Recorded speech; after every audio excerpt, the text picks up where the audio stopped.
इस लॉर्ड खुदा का धन्यवाद हो।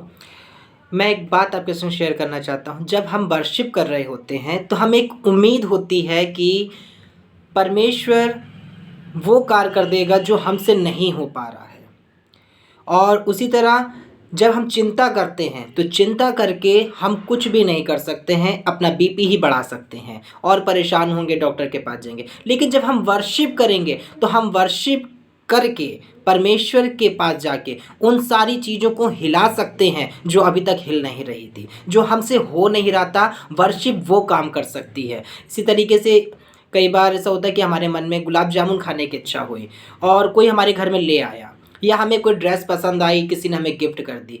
हमने किसी व्यक्ति से नहीं बोली, हमारे मन में थी। जब हमारा परमेश्वर हमारे मन की बातों को समझ के उन चीज़ों को देना जानता है, तो फिर आप ये सोचें कि आपको क्या उस परिस्थिति में जिसमें आप अभी फंसे हैं नहीं निकाल रहा है, तो उसमें ज़ाहिर सी बात है कोई बड़ी बात होगी। वो आपको उस परिस्थिति से इसलिए नहीं निकाल रहा है कि आपको कुछ सिखाना चाह रहा है, कि आप उस परिस्थिति में रह के कुछ सीखें, और जब आप सीखें उससे निकल के, तो आप बहुतों को सिखाने वाले हो सकें, ना कि आप सिर्फ निकल के उसमें रहें।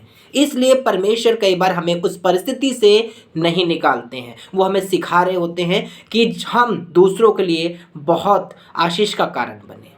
इसलिए वर्शिप बहुत कुछ कर सकती है। आज आपका समय है कि आप वर्शिप करें और बहुत सी उन चीज़ों को हिला के रख दें जो अभी तक नहीं हो रहा था, वो अब होगा। वो परमेश्वर वर्शिप में हिला के रख देंगे, वो जगहों को खाली कर देंगे जिस जगहों पे अभी आप खड़े हैं और एक कमज़ोरी भला महसूस कर रहे हैं। Praise Lord.